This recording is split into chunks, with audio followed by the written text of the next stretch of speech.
ಒಂದ್ಸಲ ನೀವೇ ಯೋಚನೆ ಮಾಡಿ, ನೀವು ಆಟ ಆಡೋದಕ್ಕೆ ಅಂತ ಒಂದು ಜಾಗಕ್ಕೆ ಹೋಗಿ ಬಚ್ಚಿಟ್ಕೋತೀರಾ. ಆದ್ರೆ ಆ ಜಾಗದಿಂದ ನೀವು ಒಂದು ಮ್ಯಾಜಿಕಲ್ ಪ್ರಪಂಚಕ್ಕೆ ಹೊರಟೋಗ್ತೀರಾ. ನಂತರ ಆ ಮ್ಯಾಜಿಕಲ್ ಪ್ರಪಂಚಕ್ಕೆ ನೀವೇ ರಾಜ ಅಥವಾ ರಾಣಿ ಆಗೋದ್ರೆ ಏನ್ ಮಾಡ್ತೀರಾ ಅಂತ. ಯಾಕಿದ್ನೆಲ್ಲ ಹೇಳ್ತಿದ್ದೀನಿ ಅಂತಂದ್ರೆ, ನಾವಿವತ್ತು ನೋಡೋಕೆ ಹೊಟ್ಟಿರೋದು ಕೂಡ ಅಂತದ್ದೇ ಒಂದು ಮೂವಿನ. ಈ ಮೂವಿ ಹೆಸರು ದ ಕ್ರಾನಿಕಲ್ ಆಫ್ ನಾರ್ನಿಯಾ ಅಂತ. ಸರಿ, ಈಗ ನಾವು ತುಂಬಾ ಟೈಮ್ ವೇಸ್ಟ್ ಮಾಡದೆ ನಮ್ಮ ಮೇನ್ ಸ್ಟೋರಿ ಕಡೆಗೆ ಹೋಗೋಣ. ಮೂವಿಯ ಮೊದಲ ಸೀನ್ ಅಲ್ಲಿ ನಮ್ಗೆ ತೋರಿಸ್ತಾರೆ 1940 ಲಂಡನ್ ನಲ್ಲಿ ವರ್ಲ್ಡ್ ವಾರ್ 2 ನಡೀತಿರುತ್ತೆ. ಈ ಯುದ್ಧ ನಡೀತಿರೋದು ಲಂಡನ್ ನ ಒಂದು ಸಿಟಿಯ ಮೇಲೆ. ಹೀಗೆ ಈ ಯುದ್ಧದ ಮಧ್ಯೆ ನಮ್ಗೊಂದು ಫ್ಯಾಮಿಲಿಯನ್ನ ತೋರಿಸ್ತಾರೆ. ಈ ಫ್ಯಾಮಿಲಿ ಹೆಸರು ಪೆವೆನ್ಸಿ ಫ್ಯಾಮಿಲಿ ಅಂತ. ಈ ಫ್ಯಾಮಿಲಿಯಲ್ಲಿ 4 ಜನ ಮಕ್ಕಳು ಹಾಗೆ ಒಬ್ರು ತಾಯಿ ಇರ್ತಾರೆ. ಈ ತಾಯಿ ಹೆಸರು ಮಿಸಸ್ ಪೆವೆನ್ಸಿ ಅಂತ. ಮಿಸಸ್ ಪೆವೆನ್ಸಿ ಅವರ ಮಕ್ಕಳಿಗೆ ಯಾವುದೇ ತೊಂದರೆ ಆಗ್ಬಾರ್ದು ಅಂತ ಅವರ ಮಕ್ಕಳನ್ನೆಲ್ಲ ಕರ್ಕೊಂಡು ಒಂದು ಬಂಕರ್ ನ ಒಳಗಡೆ ಹೋಗಿ ಸೇಫ್ ಆಗಿ ಲಾಕ್ ಆಗ್ತಾರೆ. ಮತ್ತೊಂದು ವಿಷಯ, ಮಿಸಸ್ ಪೆವೆನ್ಸಿ ಅವರ ಹಸ್ಬೆಂಡ್ ಯುದ್ಧದಲ್ಲಿ ಭಾಗವಹಿಸೋದಕ್ಕೆ ಅಂತ ಹೋಗಿರ್ತಾರೆ. ಯಾಕೆಂತಂದ್ರೆ ಅವರು ಕೂಡ ಒಬ್ರು ಸೋಲ್ಜರ್. ನಂತರ ನಮ್ಗೆ ಮಾರನೇ ದಿನ ತೋರಿಸ್ತಾರೆ. ಲಂಡನ್ ನಲ್ಲಿರುವಂತ ಎಲ್ಲಾ ಪೇರೆಂಟ್ಸ್ ಗಳು ಅವರವರ ಮಕ್ಕಳು ಈ ಯುದ್ಧದಿಂದ ಸುರಕ್ಷಿತವಾಗಿರ್ಬೇಕು ಅಂತ, ಈ ಯುದ್ಧ ಮುಗಿಯೋವರೆಗೂ ನಮ್ಮ ಮಕ್ಕಳು ಸೇಫ್ ಆಗಿರ್ಬೇಕು ಅಂತ ಅವರವರ ಮಕ್ಕಳನ್ನೆಲ್ಲ ಈ ಸಿಟಿಯಿಂದ ದೂರ ಇರೋ ಅವರ ರಿಲೇಷನ್ ಮನೆಗೆ ಕಳಿಸ್ತಿರ್ತಾರೆ. ಮಿಸಸ್ ಪೆವೆನ್ಸಿ ಕೂಡ ಅಷ್ಟೇನೆ ಅವರ 4 ಜನ ಮಕ್ಕಳನ್ನ ಈ ಸಿಟಿಯಿಂದ ದೂರ ಇರೋ ಅವರ ರಿಲೇಷನ್ ಪ್ರೊಫೆಸರ್ ಡಿಕ್ರಿ ಹತ್ರ ಕಳಿಸ್ತಿರ್ತಾರೆ. ನಂತರ ಮಿಸಸ್ ಪೆವೆನ್ಸಿ ಅವರ ದೊಡ್ಡ ಮಗ ಪೀಟರ್ಗೆ ಹೇಳ್ತಾರೆ, ನೀವೆಲ್ಲರೂ ವಾಪಸ್ ಬರೋವರೆಗೂ ನಿನ್ನ ತಮ್ಮ ಹಾಗೂ ತಂಗಿದಿರನ್ನ ಚೆನ್ನಾಗಿ ನೋಡ್ಕೋ ಅಂತ. ನಂತರ ಮಕ್ಕಳೆಲ್ಲ ಟ್ರೈನ್ ಅನ್ನ ಹತ್ತುತ್ತಾರೆ. ಇಲ್ಲಿ ಮಿಸಸ್ ಪೆವೆನ್ಸಿ ಅವರಿಗೆ ಅವರ ಮಕ್ಕಳನ್ನೆಲ್ಲ ದೂರ ಕಳಿಸೋದಕ್ಕೆ ತುಂಬಾನೇ ಬೇಜಾರಾಗ್ತಿರುತ್ತೆ. ಆದ್ರೂ ಕೂಡ ಅವರ ಮಕ್ಕಳೆಲ್ಲ ಸೇಫ್ ಆಗಿರ್ಬೇಕು ಅನ್ನೋ ಒಂದೇ ಒಂದು ಕಾರಣಕ್ಕೆ ಮನಸ್ಸನ್ನ ಕಲ್ಲು ಮಾಡ್ಕೊಂಡು ಅವ್ರನ್ನೆಲ್ಲಾರನು ಕಳಿಸ್ಕೊಡ್ತಾರೆ. ಈಗ ನಾವು ಮಿಸಸ್ ಪೆವೆನ್ಸಿ ಅವರ 4 ಜನ ಮಕ್ಕಳ ಹೆಸರು ಏನು ಅಂತ ನೋಡೋಣ. ಇವನು ಮೊದಲನೇ ಮಗ ಪೀಟರ್ ಅಂತ, ಎರಡನೇ ಮಗಳು ಸೂಸನ್, ಮೂರನೇ ಮಗ ಎಡ್ಮಂಡ್, ಹಾಗೆ ಕೊನೆಯ ಮಗಳು ಲೂಸಿ ಅಂತ. ನಂತರ 4 ಜನ ಮಕ್ಕಳು ಅವರ ರಿಲೇಷನ್ ಇರುವಂತ ಹಳ್ಳಿಗೆ ಬಂದು ತಲುಪ್ತಾರೆ. ಇವರನ್ನ ರಿಸೀವ್ ಮಾಡಿ ಮನೆಗೆ ಕರ್ಕೊಂಡು ಹೋಗೋದಕ್ಕೆ ಅಂತ ಪ್ರೊಫೆಸರ್ ಡಿಕ್ರಿ ಅವರ ಅಸಿಸ್ಟೆಂಟ್ ಮಿಸಸ್ ಮೆಕ್ರೇಡಿ ಅನ್ನೋರು ಒಂದು ಕುದುರೆ ಗಾಡಿಯನ್ನ ತಗೊಂಡ್ ಬರ್ತಾರೆ. ಪ್ರೊಫೆಸರ್ ಡಿಕ್ರಿ ಅವರ ಮನೆ ತುಂಬಾನೇ ದೊಡ್ಡದಾಗಿರುವಂತ ಹಾಗೆ ಸುಂದರವಾಗಿರುವಂತ ಒಂದು ಬಂಗ್ಲೆ. ಇವರು ಒಳಗಡೆ ಬರ್ತಿದ್ದಂಗೆನೆ ಮಿಸಸ್ ಮೆಕ್ರೇಡಿ ಅವರು ಹೇಳೋದಕ್ಕೆ ಶುರು ಮಾಡ್ತಾರೆ, ಇಲ್ಲಿರುವಂತ ಯಾವುದೇ ವಸ್ತು ನೀವು ಮುಟ್ಟೋ ಹಾಗಿಲ್ಲ. ಯಾವ್ದಾದ್ರು ಒಂದು ವಸ್ತು ಹೊಡೆದೋದ್ರೆ ನಾನು ಸುಮ್ನಿರೋದಿಲ್ಲ. ಅದಕ್ಕಿಂತ ಹೆಚ್ಚಾಗಿ ನೀವು ಪ್ರೊಫೆಸರ್ ಡಿಕ್ರಿ ಅವರಿಂದ ದೂರನೇ ಇರಿ, ಅವರಿಗೆ ತೊಂದರೆ ಕೊಡೋದಕ್ಕೆ ಹೋಗ್ಬೇಡಿ ಅಂತ. ಈ ಕಡೆ ನಮ್ಗೆ ಲೂಸಿನ ತೋರಿಸ್ತಾರೆ. ನಾನು ಮನೆನ ಹಾಗೆ ಅಮ್ಮನ್ನ ತುಂಬಾ ಮಿಸ್ ಮಾಡ್ಕೋತಿದೀನಿ ಅಂತ ಬೇಜಾರ್ ಮಾಡ್ಕೊಂಡಿರ್ತಾಳೆ. ಅದಕ್ಕೆ ಲೂಸಿಯ ಬೇಜಾರ್ ಕಳಿಲಿ ಅಂತ ಎಲ್ಲರೂ ಸೇರಿ ಹೈಡ್ ಅಂಡ್ ಸೀಕ್ ಆಡಬೇಕು ಅಂತ ಡಿಸೈಡ್ ಮಾಡ್ತಾರೆ. ಆದ್ರಿಂದ ಲೂಸಿ ಬಚ್ಚಿಟ್ಕೋಬೇಕು ಅಂತ ಒಂದು ರೂಮ್ಗೆ ಹೋಗಿ ಅಲ್ಲಿರುವಂತ ವಾರ್ಡ್ರೋಬ್ ಒಳಗಡೆ ಸೇರ್ಕೊಬಿಡ್ತಾಳೆ. ಹೀಗೆ ಅವಳು ಆ ವಾರ್ಡ್ರೋಬ್ ನ ಹಿಂದೆ ಹೋಗ್ತಾ ಹೋಗ್ತಾ ಒಂದು ಕಾಡಿನ ಒಳಗಡೆ ಹೊರಟೋಗ್ತಾಳೆ. ಲೂಸಿಗಂತೂ ಏನು ಅರ್ಥನೇ ಆಗೋದಿಲ್ಲ. ನಾನು ಮನೇಲಿರುವಂತ ವಾರ್ಡ್ರೋಬ್ ಒಳಗಡೆ ಅಲ್ವೋ ಬಂದಿದ್ದು, ಸಡನ್ ಆಗಿ ಈ ಮಂಜು ಬೀಳ್ತಿರುವಂತ ಕಾಡಿನ ಒಳಗಡೆ ಹೇಗ್ ಬಂದ್ಬಿಟ್ಟೆ ಅಂತ. ಹೀಗೆ ಲೂಸಿ ಆ ಕಾಡಿನ ಸೌಂದರ್ಯವನ್ನ ನೋಡಿ ತುಂಬಾ ಸಂತೋಷ ಪಡ್ತಿರ್ಬೇಕಾದ್ರೆ ಅದೇ ಸಮಯಕ್ಕೆ ಒಂದು ತುಂಬಾನೇ ವಿಚಿತ್ರವಾಗಿರುವಂತ ಒಂದು ಜೀವಿ ಬಂದ್ಬಿಡುತ್ತೆ. ಇವರಿಬ್ರು ಒಬ್ರನ್ನ ಒಬ್ರು ನೋಡಿ ತುಂಬಾನೇ ಹೆದರ್ಕೊಂಡು ಔಸ್ಕೊಂಡ್ಬಿಡ್ತಾರೆ. ನಂತರ ಲೂಸಿನೇ ಧೈರ್ಯ ಮಾಡಿ ಅದ್ರ ಜೊತೆ ಮಾತಾಡೋದಕ್ಕೆ ಹೋಗ್ತಾಳೆ. ಆಗ ಪ್ರಾಣಿ ತರ ಇರೋ ಆ ಮನುಷ್ಯ ಹೇಳ್ತಾನೆ, ನಾನೊಬ್ಬ ಫಾನ್ ಅಂತ. ಫಾನ್ ಅಂತಂದ್ರೆ ಬೇರೇನು ಅಲ್ಲ, ಫಾನ್ ಅಂತಂದ್ರೆ ಅರ್ಧ ಮನುಷ್ಯ ಹಾಗೆ ಇನ್ನರ್ಧ ಮೇಕೆ ಅಂತ. ಅಂದಂಗೆ ನನ್ನ ಹೆಸರು ಟಮ್ನಸ್ ಅಂತ ಹೇಳಿ, ನೀನು ಯಾವ ತರ ಜೀವಿ, ನಿನ್ ಹೆಸರು ಏನು ಅಂತ ಕೇಳ್ತಾನೆ. ಆಗ ಲೂಸಿ ಹೇಳ್ತಾಳೆ, ನಾನೊಬ್ಳು ಮನುಷ್ಯಳು, ನನ್ನ ಹೆಸರು ಲೂಸಿ ಅಂತ. ಲೂಸಿ ಮನುಷ್ಯಳು ಅಂತ ಗೊತ್ತಾಗ್ತಿದ್ದಂಗೆನೆ ಮಿಸ್ಟರ್ ಟಮ್ನಸ್ ಶಾಕ್ ಆಗಿ ಕೇಳ್ತಾನೆ, ಹಾಗಾದ್ರೆ ನೀನು ಆಡಮ್ ಹಾಗೂ ಈವ್ನ ಮಗಳ ಅಂತ. ನಿಮ್ಗೆ ಗೊತ್ತಿಲ್ಲ ಅಂತಂದ್ರೆ ಹೇಳ್ಬಿಡ್ತೀನಿ, ಆಡಮ್ ಹಾಗೂ ಈವ್ ಈ ಬ್ರಹ್ಮಾಂಡದಲ್ಲಿ ಹುಟ್ಟಿದ ಮೊದಲನೇ ಗಂಡು ಹೆಣ್ಣು ಅಂತ ಹೇಳಲಾಗುತ್ತೆ. ಈ ಭೂಮಿಯಲ್ಲಿ ಮನುಷ್ಯರ ಸಂತತಿಯನ್ನ ಹೆಚ್ಚಿಸೋದಕ್ಕೆ ಆಡಮ್ ಹಾಗೂ ಈವ್ನ ದೇವರೇ ಸೃಷ್ಟಿ ಮಾಡಿದ್ದಾರೆ ಅಂತ ಹೇಳ್ತಾರೆ. ನಂತರ ಲೂಸಿ ಇದು ಯಾವ ತರ ಜಾಗ ಅಂತ ಕೇಳಿದಾಗ ಮಿಸ್ಟರ್ ಟಮ್ನಸ್ ಹೇಳ್ತಾನೆ, ಈಗ ನೀನು ನಿಂತಿರುವಂತ ಸಾಮ್ರಾಜ್ಯದ ಹೆಸರು ನಾರ್ನಿಯಾ ಅಂತ. ನಂತರ ಲೂಸಿ ಮಿಸ್ಟರ್ ಟಮ್ನಸ್ ನ ಫ್ರೆಂಡ್ ಆಗಿ ಮಾಡ್ಕೋತಾಳೆ. ಈಗ ಹೇಗಿದ್ರು ನಾವಿಬ್ರು ಫ್ರೆಂಡ್ಸ್ ಆಗೋಗಿದ್ದೀವಿ, ಆದ್ರಿಂದ ನಮ್ಮ ಮನೆಗ್ ಬಂದು 1 ಕಪ್ ಟೀನ ಕುಡ್ಕೊಂಡು ಹೋಗು ಅಂತ ಮಿಸ್ಟರ್ ಟಮ್ನಸ್ ಕೇಳಿದಾಗ ಲೂಸಿನೂ ಕೂಡ ತುಂಬಾ ಖುಷಿಯಿಂದ ಒಪ್ಕೊಂಡು ಅವನ ಮನೆಗೆ ಹೋಗ್ತಾಳೆ. ನಂತರ ಮಿಸ್ಟರ್ ಟಮ್ನಸ್ ಲೂಸಿನ ಮನೆಗೆ ಕರ್ಕೊಂಡು ಬಂದು ಟೀ ಮಾಡ್ಕೊಟ್ಟು ಒಂದು ಫ್ಲೂಟ್ ಅನ್ನ ನುಡ್ಸೋದಕ್ಕೆ ಶುರು ಮಾಡ್ತಾನೆ. ಅದನ್ನ ಕೇಳ್ತಾ ಕೇಳ್ತಾ ಲೂಸಿ ಅಲ್ಲೇ ಮಲ್ಕೋಬಿಡ್ತಾಳೆ. ಇದಾಗಿ ಸ್ವಲ್ಪ ಹೊತ್ತಿನ ನಂತರ ಲೂಸಿಗೆ ಮತ್ತೆ ಎಚ್ಚರ ಆದಾಗ ನೋಡ್ತಾಳೆ, ಮಿಸ್ಟರ್ ಟಮ್ನಸ್ ಒಂದು ಮೂಲೆಯಲ್ಲಿ ಕುತ್ಕೊಂಡು ಅಳ್ತಿರ್ತಾನೆ. ಯಾಕೆ ಏನಾಯ್ತು ಅಂತ ಕೇಳಿದಾಗ ಅವನು ಹೇಳ್ತಾನೆ, ನಾನು ನಿನ್ನನ್ನ ಕಿಡ್ನಾಪ್ ಮಾಡಿ ಇಲ್ಲಿಗೆ ಕರ್ಕೊಂಡ್ ಬಂದಿದ್ದು. ಯಾಕೆ ಅಂತಂದ್ರೆ ಈ ಕಾಡ್ನಲ್ಲಿ ಯಾರಾದ್ರೂ ಮನುಷ್ಯರು ಕಾಣಿಸಿದ್ರೆ ಅವರನ್ನ ಕರ್ಕೊಂಡೋಗಿ ವೈಟ್ ವಿಚ್ ಹತ್ರ ಬಿಡ್ಬೇಕು. ಯಾಕೆ ಅಂತಂದ್ರೆ ವೈಟ್ ವಿಚ್ ಅನ್ನು ಆ ಮಾಟಗಾತಿ ನಾರ್ನಿಯ ಸಾಮ್ರಾಜ್ಯನ ತನ್ನ ವಶಕ್ಕೆ ತಗೊಂಡಿದ್ದಾಳೆ. ಹಾಗೆ ಈ ಕಾಡು ಕೂಡ ಆ ವೈಟ್ ವಿಚ್ ನ ಶಾಪಕ್ಕೆ ಒಳಗಾಗಿ 100 ವರ್ಷಗಳಿಂದನೂ ಈ ಮಂಜು ಬೀಳ್ತಾನೆ ಇದೆ. ನಾನು ನಿನ್ನನ್ನ ವೈಟ್ ವಿಚ್ ಹತ್ರ ಕರ್ಕೊಂಡೋಗಿ ಬಿಡ್ಬೇಕು ಅಂತ ಅನ್ಕೊಂಡಿದ್ದೆ, ಆದ್ರೆ ನನ್ನ ಕೈಲಿ ಆತರ ಕೆಲಸ ಮಾಡೋದಕ್ ಆಗ್ಲಿಲ್ಲ ಅಂತ ಟಮ್ನಸ್ ಹೇಳ್ತಿರ್ಬೇಕಾದ್ರೆ ಲೂಸಿ ಸ್ವಲ್ಪ ಭಯದಿಂದಾನೇ ಹೇಳ್ತಾಳೆ, ನೀವು ಆ ರೀತಿ ಮಾಡೋದಕ್ ಆಗೋದಿಲ್ಲ. ಯಾಕೆ ಅಂತಂದ್ರೆ ನಾವಿಬ್ರು ತುಂಬಾ ಒಳ್ಳೆ ಫ್ರೆಂಡ್ಸ್ ಗಳು ಅಂತ. ಇಲ್ಲಿ ಈ ಮಿಸ್ಟರ್ ಟಮ್ನಸ್ ಅನ್ನೋ ವ್ಯಕ್ತಿ ತುಂಬಾನೇ ಒಳ್ಳೆ ವ್ಯಕ್ತಿ. ವೈಟ್ ವಿಚ್ ನ ಭಯದಿಂದ ಲೂಸಿನ ಕಿಡ್ನಾಪ್ ಮಾಡಿ ಕರ್ಕೊಂಡೋಗಿ ಅವಳ ಹತ್ರ ಬಿಡ್ಬೇಕು ಅಂತ ಅನ್ಕೊಂಡಿರ್ತಾನೆ. ಆದ್ರೆ ಈ ಚಿಕ್ಕ ಹುಡುಗಿನ ಕರುಣೆನೇ ಹೇಳ್ದಿರೋಂತ ವೈಟ್ ವಿಚ್ ಅನ್ನು ಮಾಟಗಾತಿ ಹತ್ರ ಬಿಟ್ಟು ಬರೋದಕ್ಕೆ ಮಿಸ್ಟರ್ ಟಮ್ನಸ್ಗೆ ಮನಸ್ಸು ಬರೋದಿಲ್ಲ.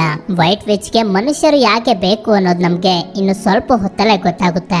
ನಂತರ ಮಿಸ್ಟರ್ ಟಮ್ನಸ್ ಲೂಸಿನ ಎಲ್ಲಿಂದ ಕರ್ಕೊಂಡು ಹೋಗಿದ್ನೋ ಅದೇ ಜಾಗಕ್ಕೆ ಕರ್ಕೊಂಡು ಬಂದು ಹೇಳ್ತಾನೆ, ನಿನ್ನನ್ನ ಆ ವೈಟ್ ವಿಚ್ ಗೆ ಕೊಡೋದಕ್ಕೆ ನನಗೆ ಇಷ್ಟ ಇಲ್ಲ.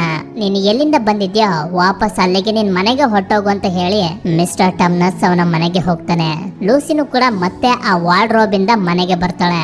ನಂತರ ಲೂಸಿ ಅವಳ ಅಣ್ಣಂದಿರು ಹಾಗೆ ಅಕ್ಕನನ್ನ ಕೇಳ್ತಾಳೆ, ನಾನು ಇಷ್ಟೊತ್ವರೆಗೂ ನಿಮ್ಗೆ ಕಾಣ್ಲಿಲ್ಲ ಅಂತ ನಿಮ್ಗೆ ಗಾಬರಿ ಆಗ್ಲಿಲ್ವಾ ಅಂತ.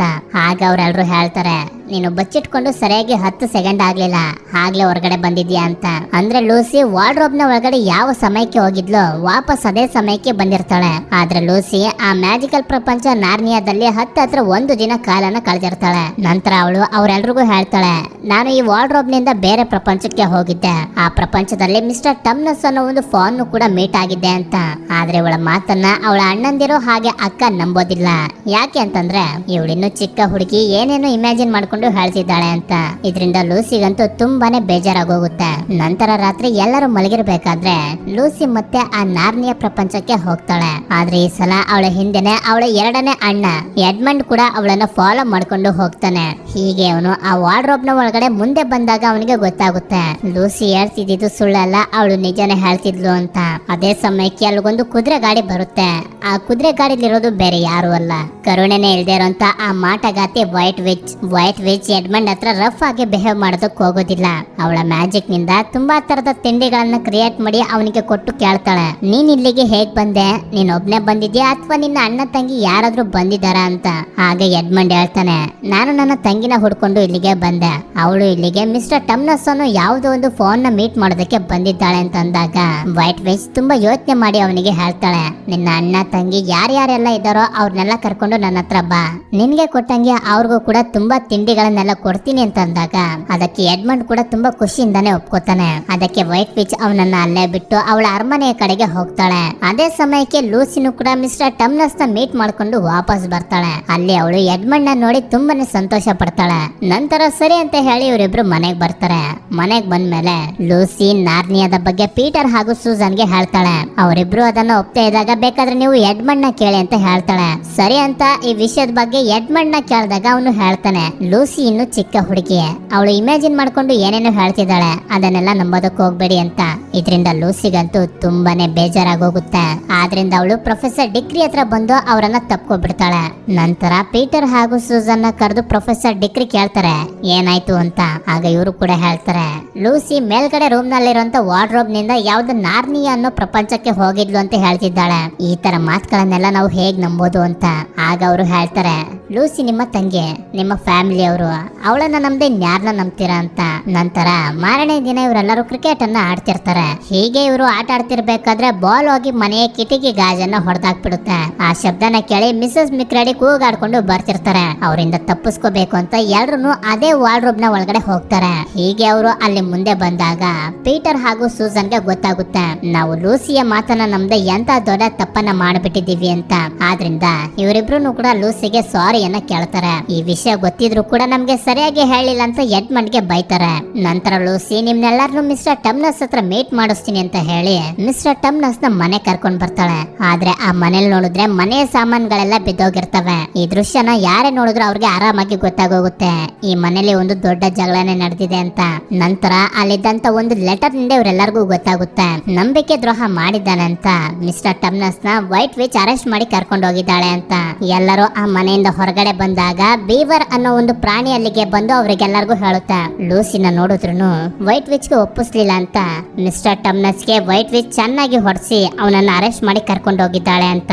ಆ ವೈಟ್ ವಿಚ್ ಗೆ ನಮ್ಮ ಲೂಸಿ ಹಾಕ್ಬೇಕು, ಇಲ್ಲೆಲ್ಲ ಏನ್ ನಡೀತಿದೆ ಅಂತ ಅಂದಾಗ ಬೀವರ್ ಅವ್ರನ್ನೆಲ್ಲಾರನು ಮನೆ ಕರ್ಕೊಂಡು ಹೋಗಿ ಹೇಳುತ್ತೆ, ಈ ನಾರ್ನಿಯಾದಲ್ಲಿ ಒಂದು ಭವಿಷ್ಯವಾಣಿ ಇದೆ. ಆಡಮ್ ಹಾಗೂ ಇವನ 4 ಜನ ಮಕ್ಕಳು ಬಂದು ಅಂದ್ರೆ ಮನುಷ್ಯರು ಬಂದು ವೈಟ್ ವಿಚ್ ನ ಸೋಲ್ಸಿ ನಾರ್ನಿಯನ ಅವಳ ಬಂದಿಯಿಂದ ಬಿಡುಗಡೆ ಮಾಡ್ತಾರೆ ಅಂತ. ಆದ್ರಿಂದ ನೀವೇನಾದ್ರೂ ಅವಳಿಗೆ ಸಿಕ್ಕಿದ್ರೆ ನಿಮ್ಮನ್ನೆಲ್ಲ ಸಾಯಿಸ್ಬಿಡ್ತಾರೆ ಅಂತ ಹೇಳ್ತಿರುತ್ತೆ. ಆದ್ರೆ ಈ ಎಡ್ಮಂಡ್ ಪೂರ್ತಿ ವಿಷಯನ ಕೇಳೋಕು ಮುಂಚೆನೆ ವೈಟ್ ವಿಚ್ ನ ಹುಡ್ಕೊಂಡು ಅವಳನ್ನ ನೋಡೋಕೆ ಅಂತ ಹೋಗ್ತಿರ್ತಾನೆ. ಯಾಕೆ ಅಂತಂದ್ರೆ ಆಗ್ಲೇ ಕೊಟ್ಟಂಗೆ ತಿಂಡಿಗಳನ್ನ ಕೊಡ್ತಾಳೆ ಅಂತ. ಈ ವಿಷಯ ಪೀಟರ್ಗೆ ಗೊತ್ತಾಗ್ತಿದ್ದಂಗೆನೆ ಎಲ್ರನ್ನೂ ಕರ್ಕೊಂಡು ಎಡ್ಮಂಡ್ ನ ಹುಡ್ಕೊಂಡು ಬರ್ತಿರ್ತಾನೆ. ಆದ್ರೆ ಎಡ್ಮಂಡ್ ಈಗಾಗ್ಲೇ ವೈಟ್ ವಿಚ್ ನ ಅರಮನೆ ಒಳಗಡೆ ಹೋಗ್ತಿರೋದನ್ನ ಇವರು ನೋಡ್ತಾರೆ. ಅವನನ್ನ ವಾಪಸ್ ಕರ್ಕೊಂಡು ಬರೋದಕ್ಕೆ ಪೀಟರ್ ಹೋಗ್ತಿರ್ಬೇಕಾದ್ರೆ ಬೀವರ್ ಅವನನ್ನ ತಡೆದು ಹೇಳ್ತಾನೆ, ನೀವೇನಾದ್ರೂ ಅಲ್ಲಿಗೆ ಹೋದ್ರೆ ವೈಟ್ ವಿಚ್ ಗೆದ್ದು ಬಿಡ್ತಾಳೆ. ಎಡ್ಮಂಡ್ ನ ಮುಂದೆ ಇಟ್ಕೊಂಡು ನಿಮ್ನೆಲ್ಲ ಅವಳ ಹತ್ರ ಹೋಗೋ ರೀತಿ ಮಾಡ್ಕೋತಾಳೆ, ನಿಮ್ಮನ್ನೆಲ್ಲ ಸಾಯಿಸ್ಬಿಡ್ತಾಳೆ.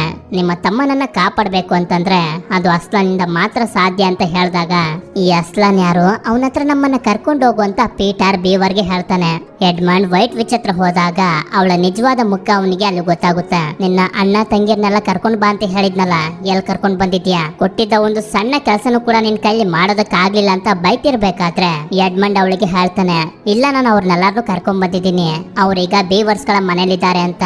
ಸರಿ ಅಂತ ಹೇಳಿ ಎಡ್ಮಂಡ್ ನ ಬಂಧಿಸಿ ಉಳಿದ 3 ಜನರನ್ನ ಹುಡುಕಿ ಕರ್ಕೊಂಡ್ ಬರೋದಕ್ಕೆ ವೈಟ್ ವಿಚ್ ತೋಳಗಳನ್ನ ಕಳಿಸ್ತಾಳೆ. ಈ ಕಡೆ ಈ 3 ಜನನು ಬೀವರ್ಸ್ ಗಳ ಮನೇಲಿ ಇರ್ಬೇಕಾದ್ರೆ ಆ ಮನೆಯ ಮೇಲೆ ವೈಟ್ ವಿಚ್ ಕಳಿಸಿದಂತ ತೋಳಗಳು ಅಟ್ಯಾಕ್ ಮಾಡ್ಬಿಡ್ತವೆ. ಆದ್ರೂ ಕೂಡ ಹೇಗೋ ಮಾಡಿ ತುಂಬಾ ಕಷ್ಟಪಟ್ಟು 2 ಬೀವರ್ಸ್ ಗಳು ಹಾಗೆ 3 ಜನನು ತೋಳಗಳಿಂದ ತಪ್ಪಿಸ್ಕೊಂಡು ಆ ಮನೆಯಿಂದಾನೇ ಹೊರಗಡೆ ಬಂದ್ಬಿಡ್ತಾರೆ. ಹೀಗೆ ಇವರು ಆ ತೋಳಗಳಿಂದ ತಪ್ಪಿಸ್ಕೊಂಡು ಹೋಗ್ತಿರ್ಬೇಕಾದ್ರೆ ದಾರಿಯ ಮಧ್ಯದಲ್ಲಿ ಇವ್ರಿಗೊಂದು ನರಿ ಕಾಣಿಸುತ್ತೆ. ಈ ನರಿಯ ಅಸ್ಲಾನ್ಗೆ ಸಪೋರ್ಟ್ ಮಾಡುವಂತ ಒಂದು ನರಿ. ಈ ನರಿ ಇವರನ್ನೆಲ್ಲ ಮರದ ಮೇಲೆ ಹತ್ತಿಸಿ ಇವರನ್ನ ಹುಡ್ಕೊಂಡ್ ಬಂದಂತ ತೋಳಗಳಿಗೆಲ್ಲ ಸುಳ್ಳಾಡ್ಬಿಡುತ್ತೆ, ಅವರೆಲ್ಲರೂ ಪೂರ್ವದ ಕಡೆಗೆ ಹೋದ್ರು ಅಂತ. ಅದನ್ನ ನಂಬ್ಕೊಂಡು ಅವುಗಳು ಕೂಡ ಪೂರ್ವದ ಕಡೆಗೆ ಹೊರಟೋಗ್ತವೆ. ನಂತರ ನರಿ ಇವರೆಲ್ಲರಿಗೂ ಹೇಳುತ್ತೆ, ಅಸ್ಲಾನ್ ಬೆಟ್ಟದ ಮೇಲಿರೋ ಸ್ಟೋನ್ ಟೇಬಲ್ ಅನ್ನೋ ಒಂದು ಜಾಗದಲ್ಲಿ ವೈಟ್ ವಿಚ್ ನ ವಿರುದ್ಧ ಯುದ್ಧ ಮಾಡೋದಕ್ಕೆ ಒಂದು ಆರ್ಮಿಯನ್ನ ಕಟ್ತಿದ್ದಾನೆ ಅಂತ. ಈ ಕಡೆ ವೈಟ್ ವಿಚ್ ಎಡ್ಮಂಡ್ ಹತ್ರ ಬಂದು ಅವನಿಗೆ ಎದುರಿಸ್ತಾಳೆ. ನಾನು ಕಳ್ಸಿದಂತ ತೋಳಗಳಿಗೆ ನಿನ್ನ ಅಣ್ಣ ತಮ್ಮದಿರು ಯಾರು ಕೂಡ ಸಿಗ್ಲಿಲ್ಲ, ಆದ್ರೆ ನನ್ಗೊಂದು ವಿಷಯ ಗೊತ್ತಾಗಿದೆ. ನಿನ್ನ ಅಣ್ಣ ಅಕ್ಕ ತಂಗಿ ಎಲ್ರು ಬೆಟ್ಟದ ಹತ್ರ ಇರೋ ಅಸ್ಲಾನ್ ನ ಮೀಟ್ ಮಾಡೋದಕ್ಕೆ ಹೋಗ್ತಿದ್ದಾರೆ ಅಂತ.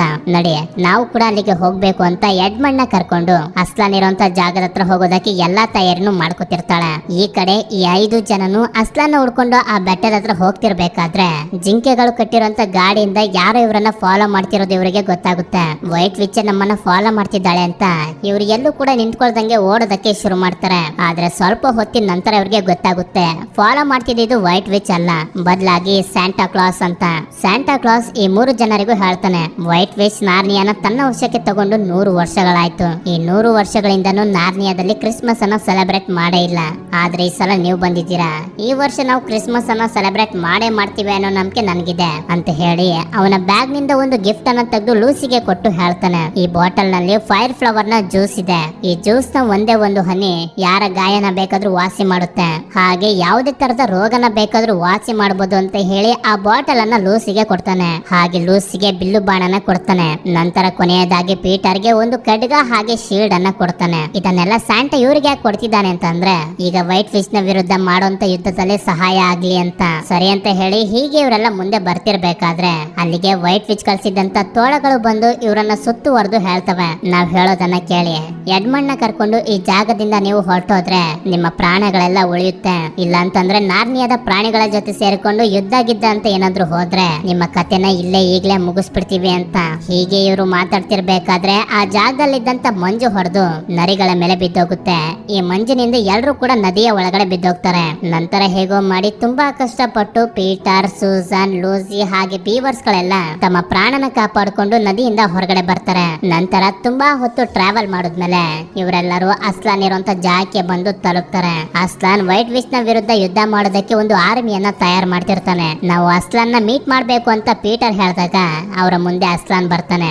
ಆಗ ಇವರೆಲ್ಲರಿಗೂ ಗೊತ್ತಾಗುತ್ತೆ ಅಸ್ಲಾನ್ ಅಂತಂದ್ರೆ ಒಂದು ಲಯನ್ ಅಂತ. ಇಲ್ಲಿ ಹೇಳ್ಬೇಕು ಅಂತಂದ್ರೆ ನಾರ್ನಿಯಾದ ನಿಜವಾದ ರಾಜ ಈ ಅಸ್ಲಾನ್. ಅಸ್ಲಾನ್ಗೆ ಪೀಟರ್, ಸೂಸನ್, ಲೂಸಿನ ನೋಡಿ ತುಂಬಾನೇ ಖುಷಿ ಆಗುತ್ತೆ. ಯಾಕೆ ಯಾಕೆ ಅಂತಂದ್ರೆ ಅಸ್ಲಾನ್ಗೆ ಗೊತ್ತು ವೈಟ್ ವಿಚ್ ನ ವಿರುದ್ಧ ಯುದ್ಧ ಮಾಡಿ ಭವಿಷ್ಯವಾಣಿನ ನಿಜ ಮಾಡೋದು ಈ ಮಕ್ಕಳೇ ಅಂತ. ಅಷ್ಟೇ ಅಲ್ಲ, ಅಸ್ಲಾನ್ಗೆ ಇವರೆಲ್ಲರ ಹೆಸರು ಮೊದ್ಲಿಂದಾನೇ ಗೊತ್ತಿರುತ್ತೆ. ನೀವು 3 ಜನ ಮಾತ್ರ ಇದ್ದೀರಾ, ಎಡ್ಮಂಡ್ ಎಲ್ಲಿ ಅಂತ ಕೇಳಿದಾಗ ಪೀಟರ್ ಹೇಳ್ತಾನೆ, ಆದ್ರಿಂದ ನಾವಿಲ್ಲಿಗೆ ಬಂದಿರೋದು. ಎಡ್ಮಂಡ್ ನ ವೈಟ್ ವಿಚ್ ಕಿಡ್ನಾಪ್ ಮಾಡ್ಬಿಟ್ಟಿದ್ದಾಳೆ, ಪ್ಲೀಸ್ ಅವಳಿಂದ ಎಡ್ಮಂಡ್ ನ ಕಾಪಾಡಿ ಅಂತ ಅಂದಾಗ ಅಸ್ಲಾನ್ ಸರಿ ಅಂತ ಹೇಳಿ ಪೀಟರ್ ನ ಮತ್ತೊಂದು ಜಾಗಕ್ಕೆ ಕರ್ಕೊಂಡು ಬಂದು ಹೇಳ್ತಾನೆ, ನಾವು ಎಡ್ಮಂಡ್ ನ ಕಾಪಾಡ್ತೀವಿ, ಆದ್ರೆ ನೀವು ಕೂಡ ವೈಟ್ ವಿಚ್ ನ ವಿರುದ್ಧದ ಯುದ್ಧದಲ್ಲಿ ನಮ್ಗೆ ಸಹಾಯ ಮಾಡಬೇಕು. ಯಾಕೆ ಅಂತಂದ್ರೆ 100 ವರ್ಷಗಳಿಂದ ಆ ವೈಟ್ ವಿಚ್ ನಾರ್ನಿಯಾದ ಜೀವಿಗಳ ಮೇಲೆ ದೌರ್ಜನ್ಯ ಮಾಡ್ತಾನೆ ಇದ್ದಾಳೆ. ನಾನು ಕೂಡ ನನ್ನ ಫ್ಯಾಮಿಲಿಯನ್ನ ಕಾಪಾಡ್ತಿದ್ದೀನಿ, ಅದಕ್ಕೆ ನೀನು ಕೂಡ ಹೆಲ್ಪ್ ಮಾಡ್ಬೇಕು ಅಂತಂದಾಗ ಪೀಟರ್ ಕೂಡ ಸರಿ ಅಂತ ಹೇಳಿ ವೈಟ್ ವಿಚ್ ನ ವಿರುದ್ಧ ಯುದ್ಧ ಮಾಡೋದಕ್ಕೆ ಒಪ್ಕೋತಾನೆ. ಈ ಕಡೆ ಲೂಸಿ ಹಾಗೂ ಸೂಸನ್ ಒಂದು ಜಾಗದಲ್ಲಿ ಕಾಡ್ನೆಲ್ಲ ನೋಡ್ತಿರ್ಬೇಕಾದ್ರೆ ಆ ಜಾಗಕ್ಕೆ ವೈಟ್ ವಿಚ್ ನ ತೋಳಗಳು ಬಂದು ಅವರ ಮೇಲೆ ಅಟ್ಯಾಕ್ ಮಾಡಿ ಸಾಯಿಸೋದಕ್ಕೆ ಪ್ರಯತ್ನ ಪಡ್ತವೆ. ಸೂಸನ್ ಹಾಗೂ ಲೂಸಿ ಕಿರ್ಚಾಡ್ತಿರೋದನ್ನ ಕೇಳಿ ಪೀಟರ್ ಹಾಗೂ ಅಸ್ಲಾನ್ ನ ಕಡೆಯವರೆಲ್ಲರೂ ಆ ಜಾಗಕ್ಕೆ ಬರ್ತಾರೆ. ಒಂದು ತೋಳ ಪೀಟರ್ ನ ಮೇಲೆ ಅಟ್ಯಾಕ್ ಮಾಡೋದಕ್ಕೆ ನೋಡಿದಾಗ ಪೀಟರ್ ಅದನ್ನ ಸಾಯಿಸ್ಬಿಡ್ತಾನೆ. ಹಾಗೆ ಅಸ್ಲಾನ್ ನ ಕಡೆಯವರು ಉಳಿದ ತೋಳಗಳನ್ನ ಫಾಲೋ ಮಾಡ್ಕೊಂಡು ವೈಟ್ ವಿಚ್ ಇದ್ದಂತ ಜಾಗಕ್ಕೆ ಬಂದು ಎಡ್ಮಂಡ್ ನ ಬಿಡಿಸ್ಕೊಂಡು ಹೊರಟೋಗ್ತಾರೆ. ಈ ವಿಷಯ ವೈಟ್ ವಿಚ್ ಗೆ ಗೊತ್ತಾಗಿ ತುಂಬಾನೇ ಕೋಪ ಬರುತ್ತೆ. ಅದಕ್ಕೆ ನಾನು ಅಸ್ಲಾನ್ ನ ಮೀಟ್ ಮಾಡ್ಬೇಕು ಅಂತ ಅವರ ಜನರಿಗೆ ಹೇಳ್ತಾಳೆ. ಎಡ್ಮಂಡ್ ನ ನೋಡಿ ಎಲ್ರಿಗೂ ಕೂಡ ತುಂಬಾನೇ ಸಂತೋಷ ಆಗುತ್ತೆ. ಹಾಗೆ ಎಡ್ಮಂಡ್ಗೂ ಕೂಡ ಒಳ್ಳೆ ಬುದ್ಧಿ ಬಂದಿರುತ್ತೆ. ನಂತರ 4 ಜನನು ಕೂಡ ವೈಟ್ ವಿಚ್ ನ ವಿರುದ್ಧದ ಯುದ್ಧಕ್ಕೋಸ್ಕರ ಎಲ್ಲಾ ತಯಾರನ್ನು ಮಾಡ್ಕೋತಾರೆ. ಆಗ ಅದೇ ಸಮಯಕ್ಕೆ ಅಲ್ಲಿಗೆ ವೈಟ್ ವಿಚ್ ಅವಳ ಜನರ ಜೊತೆ ಬಂದು ಅಸ್ಲಾನ್ಗೆ ಹೇಳ್ತಾಳೆ, ಈ ಎಡ್ಮಂಡ್ ಅನ್ನ ಹುಡುಗ ಅವನ ಅಣ್ಣ ಅಕ್ಕ ತಂಗಿನ ನನ್ನ ಹತ್ರ ಕರ್ಕೊಂಡ್ಬಂದು ಒಪ್ಪಿಸ್ತೀನಿ ಅಂತ ಮಾತು ಕೊಟ್ಟಿದ್ದ. ಈಗ ಮಾತಿಗೆ ತಪ್ಪಿ ನನ್ಗೆ ನಂಬಿಕೆ ದ್ರೋಹ ಮಾಡಿದ್ದಾನೆ. ನಾರ್ನಿಯಾದ ರೂಲ್ಸ್ ನ ಪ್ರಕಾರ ನಂಬಿಕೆ ದ್ರೋಹ ಮಾಡಿದವ್ರನ್ನ ಸ್ಟೋನ್ ಟೇಬಲ್ ನ ಮೇಲೆ ಸಾಯಿಸ್ಬೇಕು. ಆದ್ರಿಂದ ಈ ಎಡ್ಮಂಡ್ ನ ಸಾವು ನನ್ಗೆ ಬೇಕು ಅಂತ ವೈಟ್ ವಿಚ್ ಹೇಳಿದಾಗ ನಾನ್ ನಿನ್ನ ಹತ್ರ ಸಪರೇಟ್ ಆಗಿ ಮಾತಾಡ್ಬೇಕು ಅಂತ ಅಸ್ಲಾನ್ ಅವಳಿಗೆ ಹೇಳ್ತಾನೆ. ಸ್ವಲ್ಪ ಹೊತ್ತು ಮಾತಾಡಿದ್ಮೇಲೆ ಅಸ್ಲಾನ್ ಹೊರಗಡೆ ಬಂದು ಎಲ್ಲರಿಗೂ ಹೇಳ್ತಾನೆ, ವೈಟ್ ವಿಚ್ ಎಡ್ಮಂಡ್ ಅನ್ನ ಸಾಯಿಸ್ದೆ ಹಾಗೆ ಬಿಡೋದಕ್ಕೆ ಒಪ್ಕೊಂಡಿದ್ದಾಳೆ ಅಂತ. ಇದೆಲ್ಲ ಆದ್ಮೇಲೆ ವೈಟ್ ವಿಚ್ ಕೂಡ ಅಲ್ಲಿಂದ ಹೊರಟೋಗ್ತಾಳೆ. ನಂತರ ರಾತ್ರಿ ಎಲ್ಲರೂ ಮಲಗಿರ್ಬೇಕಾದ್ರೆ ಲೂಸಿ ಹಾಗೂ ಸೂಸನ್ ಗಮನಿಸ್ತಾರೆ, ಅಸ್ಲಾನ್ ಯಾರಿಗೂ ಕೂಡ ಹೇಳ್ದಂಗೆ ಎಲ್ಲಿಗೋ ಹೋಗ್ತಿದ್ದಾನೆ ಅಂತ. ಅವನನ್ನ ಫಾಲೋ ಮಾಡ್ಕೊಂಡು ಹೋಗಿ ಕೇಳಿದಾಗ ಅಸ್ಲಾನ್ ಹೇಳ್ತಾನೆ, ಎಡ್ಮಂಡ್ ನ ಸಾಯಿಸ್ದೆ ಹಾಗೆ ಬಿಡ್ಬೇಕು ಅಂತಂದ್ರೆ ನನ್ನ ಪ್ರಾಣ ಬೇಕು ಅಂತ ವೈಟ್ ವಿಚ್ ಕೇಳಿದಾಳೆ, ಅದಕ್ಕೆ ನನ್ನನ್ನ ಸಾಯಿಸೋದಕ್ಕೆ ಸ್ಟೋನ್ ಟೇಬಲ್ ಗೆ ಕರೆದಿದ್ದಾಳೆ, ಅದಕ್ಕೆ ಹೋಗ್ತಿದ್ದೀನಿ ಅಂತ.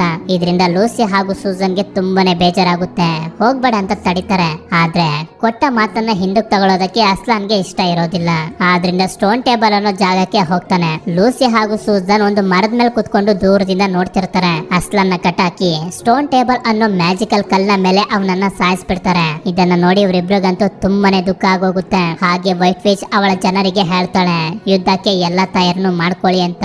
ನಂತರ ಅವರೆಲ್ಲರೂ ಹೋದ್ಮೇಲೆ ಅಸ್ಲಾನ್ ನ ಡೆಡ್ ಬಾಡಿ ಹತ್ರ ಇವರು ಬರ್ತಾರೆ. ಲೂಸಿ ಸ್ಯಾಂಟಾ ಕ್ಲಾಸ್ ಕೊಟ್ಟಿರುವಂತ ಆ ಫೈರ್ ಫ್ಲವರ್ ನ ಜ್ಯೂಸ್ ಅನ್ನು ಕೂಡ ಕುಡಿಸಿ ನೋಡ್ತಾಳೆ. ಇದರಿಂದ ಏನಾದ್ರೂ ಅಸ್ಲಾನ್ ಮತ್ತೆ ಜೀವಂತಗೊಳ್ಬೋದಾ ಅಂತ. ಆದ್ರೆ ಏನು ಕೂಡ ಪ್ರಯೋಜನ ಆಗೋದಿಲ್ಲ.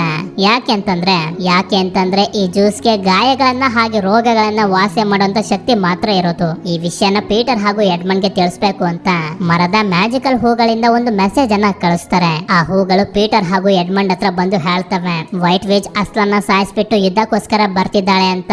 ಈ ವಿಷಯ ಗೊತ್ತಾಗ್ತಿದ್ದಂಗೆನೆ ಪೀಟರ್ ಹಾಗೂ ಎಡ್ಮಂಡ್ ಎಲ್ಲಾ ತಯಾರನ್ನು ಮಾಡ್ಕೊಂಡು ರಣರಂಗಕ್ಕೆ ಬರ್ತಾರೆ. ಅಲ್ಲಿ ಬಂದು ನೋಡಿದ್ರೆ ವೈಟ್ ವಿಚ್ ನ ಆರ್ಮಿ ತುಂಬಾನೇ ಭಯಂಕರವಾದ ಒಂದು ದೊಡ್ಡ ಆರ್ಮಿ. ನಂತರ 2 ಆರ್ಮಿಗಳ ಮಧ್ಯೆ ಒಂದು ಘೋರವಾದ ಯುದ್ಧ ಶುರುವಾಗೋಗುತ್ತೆ. ಈ ಕಡೆ ಲೂಸಿ ಹಾಗೂ ಸೂಸನ್ ಅಸ್ಲಾನ್ ನ ಡೆಡ್ ಬಾಡಿ ಹತ್ರ ಇರ್ಬೇಕಾದ್ರೆ ಇನ್ನು ನಾವಿಲ್ಲಿದ್ದು ಟೈಮ್ ಅನ್ನ ವೇಸ್ಟ್ ಮಾಡೋದು ಸರಿ ಇರೋದಿಲ್ಲ ಅಂತ ಇವರಿಬ್ರು ಹೋಗ್ತಿರ್ಬೇಕಾದ್ರೆ ಏನೋ ಮುರಿದು ಬೀಳುವಂತ ಶಬ್ದ ಇವರಿಗೆ ಕೇಳಿಸುತ್ತೆ. ನೋಡಿದ್ರೆ ಅಸ್ಲಾನ್ ಮಲಗಿದ್ದಂತ ಆ ಮ್ಯಾಜಿಕಲ್ ಸ್ಟೋನ್ ಟೇಬಲ್ ಮುರಿದೋಗಿರುತ್ತೆ. ಹಾಗೆ ಅಸ್ಲಾನ್ ಕೂಡ ಮತ್ತೆ ಜೀವಂತಗೊಂಡಿರ್ತಾನೆ. ಇದರಿಂದ ಇವರಿಬ್ರಿಗೂ ತುಂಬಾನೇ ಸಂತೋಷ ಆಗೋಗುತ್ತೆ. ನಂತರ ಅಸ್ಲಾನ್ ಹೇಳ್ತಾನೆ, ಈ ಸ್ಟೋನ್ ಟೇಬಲ್ ಇರೋದು ನಂಬಿಕೆ ದ್ರೋಹ ಮಾಡಿದವರನ್ನ ಬಲಿ ಕೊಡೋದಕ್ಕಾಗಿ. ಯಾರು ನಂಬಿಕೆ ದ್ರೋಹನ ಮಾಡ್ತಾರೋ ಅವರನ್ನ ಮಾತ್ರ ಈ ಸ್ಟೋನ್ ನ ಮೇಲೆ ಸಾಯಿಸ್ಬೇಕು. ಯಾವುದೇ ನಂಬಿಕೆ ದ್ರೋಹ ಮಾಡದಿರೋಂತ ಜೀವಿನ ಈ ಸ್ಟೋನ್ ಟೇಬಲ್ ಮೇಲೆ ಸಾಯಿಸಿದ್ರೆ ಸ್ಟೋನ್ ಟೇಬಲ್ ಮುರಿದೋಗುತ್ತೆ. ಹಾಗೆ ಸಾವು ಕೂಡ ತನ್ನ ದಾರಿಯನ್ನ ಬದಲಾಯಿಸುತ್ತೆ. ನಾನು ವೈಟ್ ವಿಚ್ ಗೆ ಯಾವುದೇ ತರದ ನಂಬಿಕೆ ದ್ರೋಹನ ಮಾಡದೇ ಇರೋದ್ರಿಂದ ಸಾವು ನನ್ನನ್ನ ಬಿಟ್ಬಿಡ್ತು. ನಾನು ಮತ್ತೆ ಜೀವಂತಗೊಂಡೆ ಅಂತ. ಇದೆಲ್ಲ ಆದ್ಮೇಲೆ ಅಸ್ಲಾನ್ ಲೂಸಿ ಹಾಗೂ ಸೂಸನ್ ನ ಕರ್ಕೊಂಡು ವೈಟ್ ವಿಚ್ ನ ಅರಮನೆಗೆ ಬರ್ತಾನೆ. ಯಾಕೆ ಅಂತಂದ್ರೆ ವೈಟ್ ವಿಚ್ ನ ವಿರುದ್ಧ ಹೋದವ್ರನ್ನೆಲ್ಲ ಅವಳು ಅವಳ ಮಾಟದ ಶಕ್ತಿಯಿಂದ ವಿರುದ್ಧ ಹೋದ ಜನರನ್ನ ಕಲ್ಲಿನ ಶಿಲೆಗಳನ್ನಾಗಿ ಕನ್ವರ್ಟ್ ಮಾಡಿ ಅರಮನೆಯ ಡೆಕೋರೇಷನ್ ಗೆ ಅಂತ ಇಟ್ಕೊಂಡಿರ್ತಾಳೆ. ಆದ್ರಿಂದ ಕಲ್ಲಿನ ಶಿಲೆಗಳಾಗಿರುವಂತ ಜನರನ್ನ ಬಿಡುಗಡೆ ಮಾಡೋದಕ್ಕೆ ಅಸ್ಲಾನ್ ಇಲ್ಲಿಗೆ ಬಂದಿರೋದು. ಈ ಕಡೆ ಈ ಭಯಂಕರ ಯುದ್ಧದಲ್ಲಿ ವೈಟ್ ವಿಚ್ ಹಾಗೂ ಅವಳ ಆರ್ಮಿಯವರು ಪೀಟರ್ ಆರ್ಮಿಯನ್ನ ಸಾಯಿಸಿ ಸೋಲಿಸ್ತಿರ್ತಾರೆ. ವೈಟ್ ವಿಚ್ ಪೀಟರ್ ನ ಸಾಯಿಸೋದಕ್ಕೆ ಅಂತ ಮುಂದೆ ಬರ್ತಿರ್ಬೇಕಾದ್ರೆ ಅದೇ ಸಮಯಕ್ಕೆ ಅಲ್ಲಿಗೆ ಎಡ್ಮಂಡ್ ಬಂದು ಅವಳ ಜೊತೆ ಫೈಟ್ ಮಾಡೋದಕ್ಕೆ ಶುರು ಮಾಡ್ತಾನೆ. ಹಾಗೆ ಅವಳ ಮ್ಯಾಜಿಕ್ ಮ್ಯಾಜಿಕಲ್ ಸ್ಟಿಕ್ ಅನ್ನು ಕೂಡ ನಾಶ ಮಾಡ್ತಾನೆ. ಇದರಿಂದ ವೈಟ್ ವಿಚ್ ಗೆ ತುಂಬಾ ಕೋಪ ಬಂದು ಎಡ್ಮಂಡ್ ನ ಹೊಟ್ಟೆಗೆ ಚುಚ್ಚಿಬಿಡ್ತಾಳೆ. ಇದರಿಂದ ಪೀಟರ್ ಹೇಗಾದ್ರೂ ಮಾಡಿ ವೈಟ್ ವಿಚ್ ನ ಸಾಯಿಸಲೇಬೇಕು ಅಂತ ಅವಳ ಜೊತೆ ಫೈಟ್ ಮಾಡೋದಕ್ಕೆ ಶುರು ಮಾಡ್ತಾನೆ. ಅದೇ ಸಮಯಕ್ಕೆ ಅಲ್ಲಿಗೆ ಅಸ್ಲಾನ್ ವೈಟ್ ವಿಚ್ ನ ಅರಮನೆಯಲ್ಲಿದ್ದ ಸೈನಿಕರನ್ನೆಲ್ಲ ಕರ್ಕೊಂಡು ಬರ್ತಾನೆ. ಅಸ್ಲಾನ್ ಇನ್ನು ಬದುಕಿರೋದನ್ನ ನೋಡಿ ವೈಟ್ ವಿಚ್ ತುಂಬಾನೇ ಗಾಬರಿ ಆಗೋಗ್ತಾಳೆ. ಅದಕ್ಕೆ ಅವಳು ಪೀಟರ್ ನ ಸಾಯಿಸ್ಬೇಕು ಅಂತ ಅನ್ಕೊಳ್ತಿರ್ಬೇಕಾದ್ರೆ ಅಲ್ಲಿಗೆ ಅಸ್ಲಾನ್ ಬಂದು ಅವಳ ಮೇಲೆ ಹಾರಿ ಅವಳನ್ನ ಸಾಯಿಸ್ಬಿಡ್ತಾನೆ.